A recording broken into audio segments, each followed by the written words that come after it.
This is the most bizarre storyline of a product we've ever reviewed.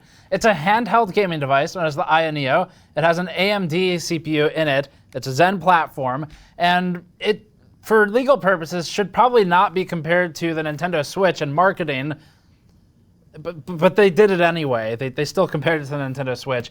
And it's made in conjunction with another company that we discovered called Whizman, whom you may know as being the makers of the Mario Jane and the Stoned Boy. But we're reviewing the Aya Neo handheld AMD console. Let's get started.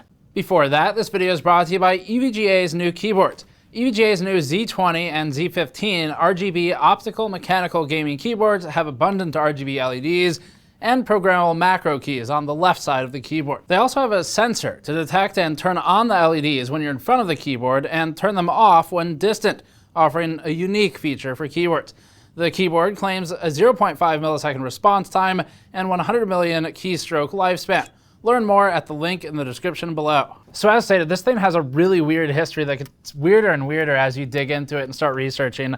The partnerships with Whizman in particular are bizarre, and we'll talk about that in depth later. But as a console, as a gaming device, it is a semi-portable, obviously somewhat inspired by the Switch device, that happens to use relatively high-end hardware for the form factor that it's in, using effectively laptop components, including a battery, so that you can take gaming somewhat handheld while remaining on Windows. That's the short version of this. The direct competitor would clearly be the GPD WIN3 and the other GPD products, or if you step outside of the Windows ecosystem, the Nintendo Switch, which is much smaller, it's more refined, and it does have detachable controllers or Joy-Cons, where the Aya Neo does not, but it was something that was in consideration when the product was being made. There were probably some legal hurdles with that, though. So the origin of this is back in 2020 when there was a Bilibili video posted, and the early prototypes were made out of off-brand Legos and some of the components that ended up leading to the portable console. It's the brainchild of Song Zhang, and also known as Uncle A, or A Shushu, or Aya. And it's the Aya Neo for the console itself. The Neo is a little unusual in both that it is a finished product that's already shipped to some customers, and also in that it's had a successful crowdfunding campaign that aims to ship rewards in May. So we're going to be looking at the Aya Neo Founders Edition version. There's another version coming out a little bit later that has some changes. We'll go over those, mostly for weight reduction. This is pretty substantial in its weight. We're also going to be doing a teardown as a separate piece, but we'll have some of the bits and pieces of the teardown in this review, along with gaming thermals and user experience, and of course the unique history. As for pricing, this thing ranges a little bit depending on when you bought it. It's anywhere from roughly $700 US to approaching $900 US, again, depending on the spec and if you bought it early or later on in the life of the product. It is something that's intended to ship outside of China and Hong Kong, even though that's where it initially shipped for backers. So this is going to be available in the US, which is probably why there's a little bit of extra care taken with references to Nintendo, but probably not as much as should be given Nintendo. We'll quickly run through the hardware specs since this is basically a mini computer, and it helped to have some hard numbers first. The 4500U is a 6-core, 6-thread Zen 2 processor running 2.3 gigahertz base and 4.0 gigahertz boost. It has a configurable 15-watt TDP that scales to 25 watts max, and Aya says that the 4500U has, quote, 50% more cores than previous generation and competition, end quote, taking subtle shots at the GPD WIN3 competition's 4-core, 8-thread part, and of course the 3500U's 4-core, 8-thread spec. For graphics on the Aya Neo, there are 6 onboard Radeon CUs clocked to 1500 megahertz via the IGP. Max memory speed is supported at 3200 megatransfers per second for DDR4, or 4266 megatransfers per second for LPDDR4, which is what the Neo uses. But M clock and U clock, which are still a thing even in this non-desktop Ryzen part, are set to 1333 megahertz.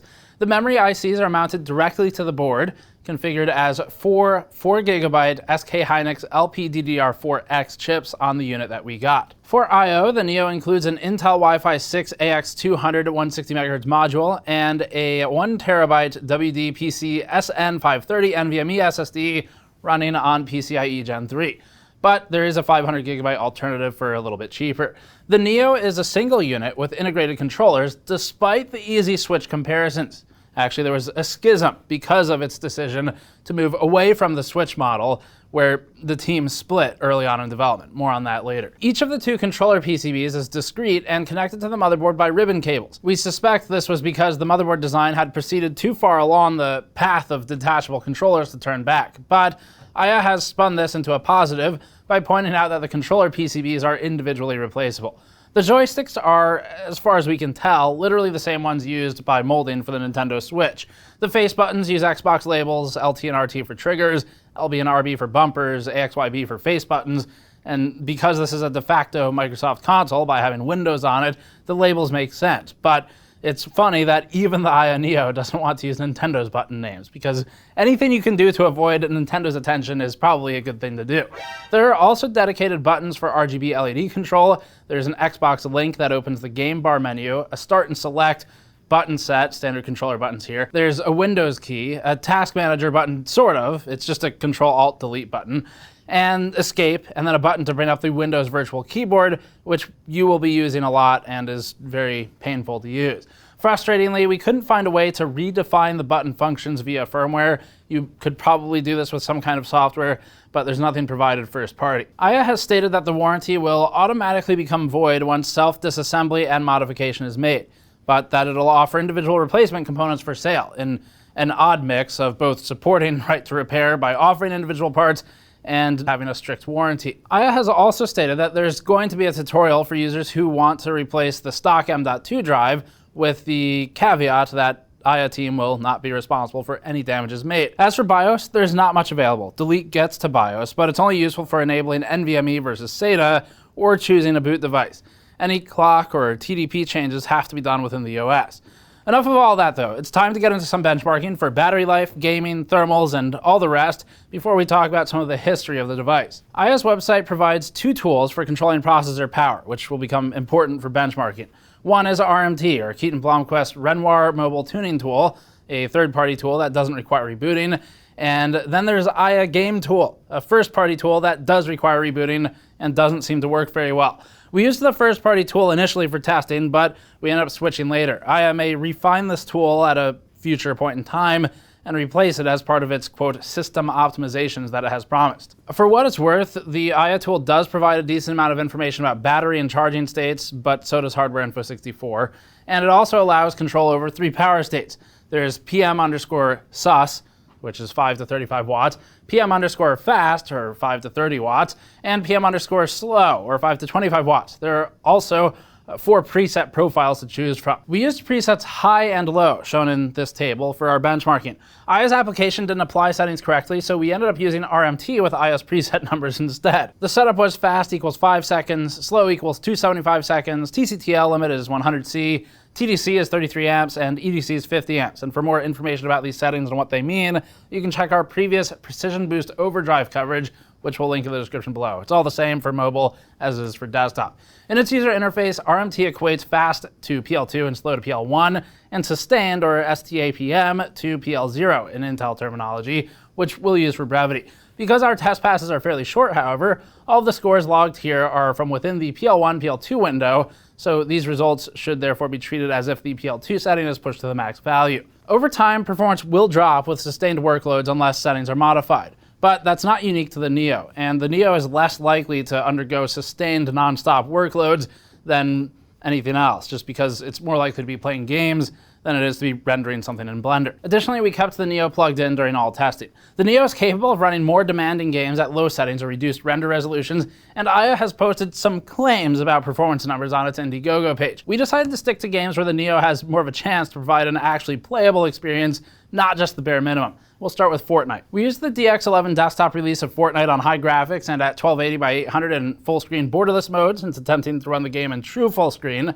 as we normally would, bugged out every time we selected the option. At 35 FPS average in low power mode, the game is still completely responsive and playable. It's benefited, of course, by the smaller screen, too.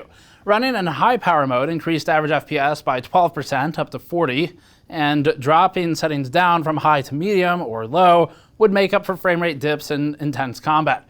Fortnite also has a super stripped down performance mode, which we've used for IGP testing, but it actually wasn't necessary at these power settings and this resolution on the Aya Neo. So It's doing pretty well for starting off. Rainbow Six Siege is a game that's harder to play on the go. Even with the portability offered by the Neo, we'd recommend using a mouse and keyboard or at least a Bluetooth controller for precise control.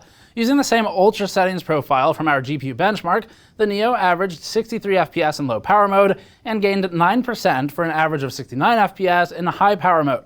Siege is an exceptionally lightweight game, with FPS averages nearing 500 with similar graphic settings and an RTX 3080 in some of our CPU benchmarks. That makes this an ideal application for the Neo because it's pretty easy to run. It's a game that's not too graphically demanding, but it also isn't readily available on mobile devices, so there's not a clear on-the-go alternative to Rainbow Six Siege for something like a phone or even the Nintendo Switch.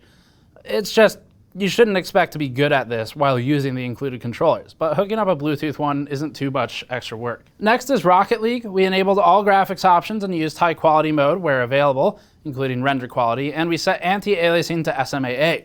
Despite this, the UI was blurry, especially around the thin lettering, and this might be one of the instances where blurriness in some of the games that IA claims will be fixed later will be resolved in newer models, but we'll have to see. Performance was similar at both power levels here, with more than sufficient 77 to 78 FPS average results, even with maxed out settings for this game. So Rocket League is another good fit, and games like it would work well for the IA Neo. As for battery life, in order to test the battery life of the Neo, we set the low power setting and ran as many passes of Rainbow Six Siege as we could get through. It ran for 2 hours and 8 minutes before the low battery indicator minimized the game, and then about 10 minutes further before Windows went into hibernate mode due to low power. IA's claim of up to 5 to 6 hours of gaming under lower TDP settings isn't necessarily untrue. We could have reduced the power limits further still, and Siege is more demanding than whatever they were testing with, but there's a reason IA used the phrase up to when making this claim. It's not really realistic to expect 5 to 6 hours with any type of higher end gaming workload, or even something just like Rainbow Six Siege, which isn't that high end. We kept the 275 second PL1 duration for this test because reduced settings make sense on battery power. That meant that after 5 minutes, performance dropped down to 53 FPS average from the original of 63 FPS average at these settings using wall power. This level of performance was sustained for approximately 112 minutes, so a couple hours, shortly before the system died, at which point some other limit was triggered. At 127 minutes, we began the last pass that fully completed before the low battery warning tabbed us out. The performance ended up at 44 FPS average with 1% and 0.1% lows down to 35 and 33. After plugging the system back in and with the screen on and the system active, it took about 2 hours and 44 minutes to reach 100% charge. So this is while under very light desktop type use. It might charge a little faster if you left it completely off. The layout of the Neo is such that the hottest components are in the center, away from the grips. The system definitely gets warm to the touch under sustained load, mostly across the screen and the back of the system, but not in a way that's bad when handheld. It could be a problem if the unit's laid flat on legs or in the user's lap, and the weight of the system does encourage this behavior. The only intake vent is on the back of the shell, so take care not to block it. For better or worse, the Neo's fan is somewhat loud. It's effective at removing heat from the system, but it also makes a constant, audible noise in a way that the Nintendo Switch rarely does. There's no direct fan speed control, and it's loud under heavier gaming loads and higher TDP especially. We kept our thermal testing brief for this one. We began logging, launched Fortnite, and ran through a couple of benchmark passes, and then stopped logging. So the spikes early in the plot occurred while launching and loading in. At any given point during the benchmark portion of this test, the T-die and the APU graphic sensors reported temperatures that were 6 to 7 degrees higher with the high power setting than they were with the low power setting. Thermals leveled out near the end of the test at 71 degrees Celsius for high power and 64 degrees Celsius for low power. At this point, the PL1 limit expired and power draw was reduced to the PL0 limit, dropping temperatures a little bit more before the test ended. As can be seen in this CPU frequency chart, the 4500U boosts up to 4 GHz on individual cores when not under heavy load. With high power settings, the power limits continue to allow boosting until the system is restricted to the PL0 limit of 18 watts here at the end of the test, at which point the CPU clock locks down to 1400 MHz across all cores. With the low power limit, the CPU locks down to this frequency almost immediately, as 18 watts is its short-term PL2 cap, and it only goes down from here. As we just saw though, CPU temperatures did drop after a certain point even with the low power preset, but we'll have to examine GPU clocks to see why. The GPU clock is more important, as any gaming workload is almost guaranteed to 100% load the 6 CUs of the 4500U, even at 1280 by 800. At high power settings, the GPU was allowed to maintain a constant clock of 1500 MHz for the full duration of the test, while the low power setting forced it to reduce clocks immediately to 1400 MHz and then drop them further at approximately the 250-second mark down to 1100 MHz, which is also where the temperatures began to drop in the thermal chart. That's a massive reduction in frequency thanks to the reduction in power, and a 300 MHz change in GPU clock is what's producing the FPS difference that we saw earlier. 300 MHz off of a GPU is a huge change. You don't see that very often, and it's rare to overclock that much. It's certainly rare to downclock that much. So this is more of a mobile device behavior, which is exactly what the Aya Neo is. It's worth going over some of the history and backstory of the Aya Neo as well, because it's strange. It's really kind of weird.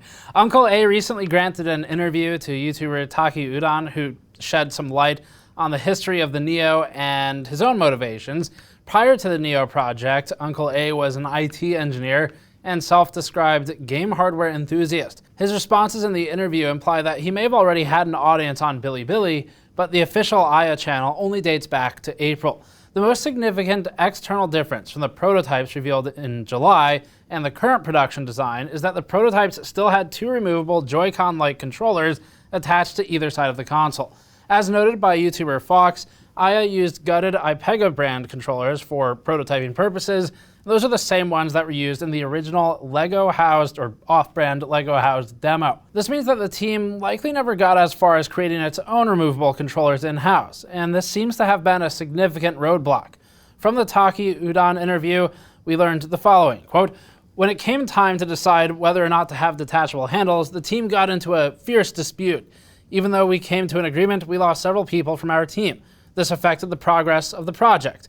After Wizman joined, we quickly pulled back from stagnation. Because our detachable handles would take up a large volume, the size of the machine would have been too large. To improve the gaming experience, we gave up on the idea of detachable handles. At this time, the size of the product was greatly reduced from 282 to 255 millimeters, making it almost the same size as the Switch. Speaking of the Switch, patents may have been another motivation for changing the design. The Indiegogo campaign for the device lists Shenzhen as the organizer's location, and it accepts donations in HKD, or Hong Kong dollars, suggesting that the company is based in Hong Kong. Hong Kong and Shenzhen are adjacent to one another, and so this isn't a region where international IP laws are easily enforced. But since the Aya team intended to sell its device overseas eventually, Nintendo could have caused problems down the road, and using the Legos was probably not helpful either. Between July and September, the Aya team exhibited prototype models using detachable controllers and housed in 3D printed shells. Uncle A briefly mentioned non-specific legal concerns in the same September 2020 post, where he first confirmed that the Founders Edition model would use integrated controllers. Visual design for the Founders Edition model was done by Wizman, the company Uncle A mentioned in the interview quoted earlier, and presumably the same company that designed the official Aya Neo website and Indiegogo graphics. It was founded as a Hong Kong comic studio that now sells branded merchandise and generally celebrates the concept of plants. From its About page, it says, quote, "We believe that it's our duty to spread the spirit of peace and love brought by this magic plant to the world with all our hearts." The nature of Wizman's relationship to Aya is mostly unclear, but Wizman merchandise and logos have appeared frequently in Aya's videos since their partnership, including the interview with Uncle A and promotional images on the Indiegogo page. It's a really strange combination of things we have here. Aya's default desktop background invites you to, quote, "start your trip with Aya," courtesy of Wizman. Wizman doesn't sell anything explicitly illegal, but as its About page also notes, quote, "We still remain underground due to the unfortunate legal situation China is now in." In any case, the group, however they're connected, was part of the reason the final Neo prototype reached production. It already produces several Game Boy-like mini handhelds under its own brand, with names like Mario Jane and Stoned Boy. So Wizman may have had the factory connections that Aya needed for its Aya Neo. The first Founders Edition production units were offered for pre-order on Taobao on November 7th, only slightly missing the October target. Shipping outside of China wasn't offered at the time, which Aya stated was to discourage scalping, but also because Aya is acutely aware of its production limitations. From Uncle A in a Discord chat, they said, "Since we are a new company and the Founders Edition is our first batch of mass production products, we have to be really careful and make sure everything is at least under our control." Having recently covered the Atari VCS, on our side, seeing the Neo go from early concept to shipping a full batch of retail units in less than a year is impressive, actually. That's a lot of hardware work to do and a quick turnaround. Those retail units were only sold in China, though. Aya's plan for selling overseas was to launch an Indiegogo campaign, which it repeatedly delayed in order to secure the preparation of production materials, as they said, likely AMD 4500U chips, and they finally settled on March 5th, meaning that the Neo crowdfunding campaign began after working units had shipped to media and customers to boost confidence. That's enough of the specs and numbers. Let's talk about the actual user experience. Some changes made for the retail model of particular interest to us are the following: reduced weight, allegedly, and, quote, improved user experience through improvements on parts design and materials. They also mention a rumble motor toggle, quote, improved handling comfort and stability, optimized actuation force and feedback for buttons, and improved screen quality, fixed resolution scaling issue, fixed blurry screen when certain games run in full screen mode, end quote. Button actuation on the Founders Edition D-pad and the face buttons, it's shallow and it's unsatisfying, so it makes sense they'd try to fix that. Compared to a modern Xbox or PlayStation controller, everything is left to be desired. They're just not that good. The same style button is used for the triggers, meaning no analog control. The rumble motors are powerful, maybe undesirably so. You could go numb from them. The planned changes, though, are all worth making, and they address many of our complaints, with the minor exception of some paint missing from one corner of the screen print on the back of our unit. Holding the unit isn't much less comfortable than using a Nintendo Switch in handheld mode strictly from an ergonomics or a holding standpoint, but the weight starts to matter. The Switch is sold with a traditional controller-style grip that can hold the Joy-Cons and is also lighter, so obviously it's got an advantage, and the Aya Neo made an explicit decision to not do detachable controllers, probably for very valid legal reasons. As for the weight, most of the Neo's 646 gram mass, or about 22 ounces or so on our scale, is in the cooler, the screen, the motherboard, and the battery. Our Nintendo Switch weighed 397 grams, or about 14 ounces on the same scale, so especially once considering the controllers are detachable, the Switch is nearing half the weight. Any weight reduction in the Neo will likely have to come from the new opaque shells, but the shell isn't a large part of the system's total weight, so we're not expecting any huge difference. The cooling solution would have to be drastically modified to cut weight meaningfully, or the battery, but it does sound like the shell is where the changes are happening. The weight of the plastic doesn't matter to us, but we do hope that Aya changes the material anyway, because the Founders Edition shells instantly become unpleasantly slick and oily. They're kind of gross after you've held them for a while. The blurry screen problem mentioned by Aya may be related to the unusual 1280 by 800 at 60 Hz aspect ratio of the screen. Most modern PC games are built around the 16 by 9 aspect ratio that almost every monitor uses. 1280 by 720, for example, and occasionally game UIs may not cleanly scale to a 16 by 10 or an 8:5 aspect ratio. The glass screen surface is approximately 16 by 9, but the LCD behind it is pillar boxed, and it doesn't fill the entire surface of the glass. Even the Neo's own desktop background is 16 by 9, as if the artists at Whizman were expecting a 1280 by 720 screen, or they were busy with their magical plant, and it's cut off slightly at the borders out of the box. Aya has confirmed that the screen resolution will not change for the Indiegogo units, so we're curious as to how the blurriness was fixed. As of this writing, we don't have a docking station in hand. It's apparently in the mail or something, but we consider it a must-have after spending some time with the Neo. The Ethernet and HDMI ports are obvious benefits, and even simply holding the screen at an angle would be a big help. You could do this with a paperweight if you needed to. The Neo can stand upright, but both speaker grills are on the bottom edge, so standing the handheld like this blocks both of them. It can also be laid back on a flat surface, in which case the triggers hold the intake vent only a few millimeters away from the table. Not good for cooling.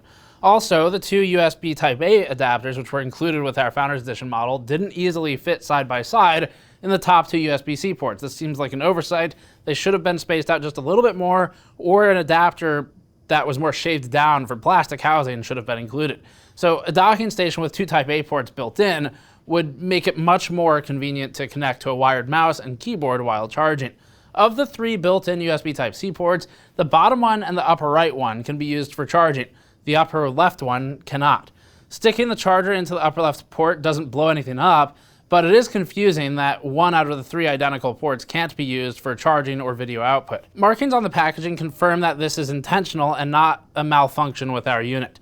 Two ports are marked full function Type-C, and one is marked simply Type-C. We'd recommend connecting a keyboard for any lengthy writing, since the screen is too large for phone-style typing and too small for keyboard-style typing. Aya has a number of batch scripts and registry files available to optimize the virtual keyboard layout in various ways, like preventing it from blocking chat windows in their start menu. So that's a small attention to detail item that's actually somewhat thoughtful to include. That covers most of the Neo, but there's a quote that stands out from one of A. Shushu's interviews, where Uncle A said, quote, "Our long-term goal is still to become an independent handheld gaming platform.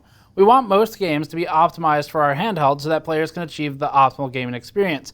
We want to make the Aya a true game console for players, rather than just a handheld computer." And this is where maybe the goals are set a little bit too high, or outside of what the Aya Neo does well, what makes it interesting. What makes this interesting is specifically that it is a handheld computer. Now, if it grows to a point where it can become an independent platform, as Uncle A here says is desired, as long as it maintains the ability to come with Windows, that seems maybe okay, but it is the Windows aspect that makes this unique, or Linux, or whatever. With Nintendo, you get a fairly locked down platform. Nintendo is notoriously spiteful towards anyone who tries to do anything with its hardware that isn't included in the box, including installing Linux on it, which is, well, that's discussion for another time.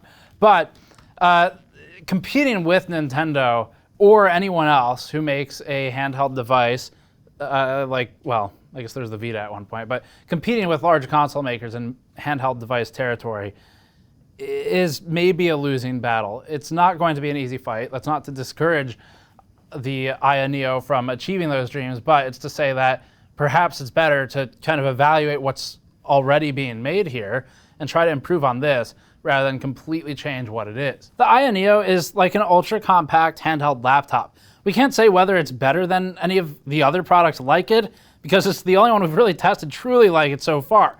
We can say that it's cool, it's interesting, it's not particularly powerful, and it's certainly not priced in a way that if you just want a gaming PC, would make sense to buy the Aya Neo instead of just a gaming PC. You're paying for something that is inherently lower order volume, and therefore it's going to have economies of scale against it. You're paying for something that's small, it's completely custom built and unique, it requires custom tooling, and everything about it is custom. There's no out-of-box parts, some of the components are out-of-box, but all of it has to be designed to fit into this form factor, which does mean that it's going to be more expensive. So if you want something unique like this, cool. It definitely achieves the Windows gaming experience in a handheld experience in a way that is not just a gimmick.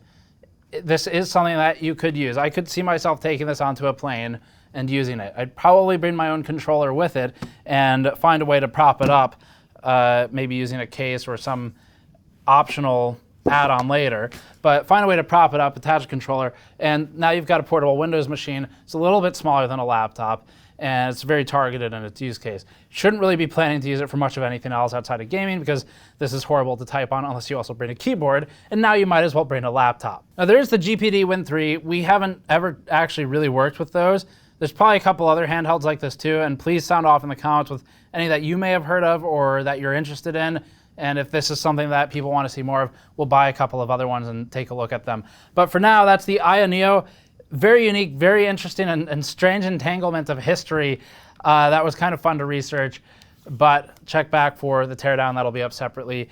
Thanks for watching. Subscribe for more. You can go to store.gamersnexus.net if you'd like to pick up one of our mod mats or other products, or you can go to patreon.com/gamersnexus for behind-the-scenes videos. And we'll see you all next time.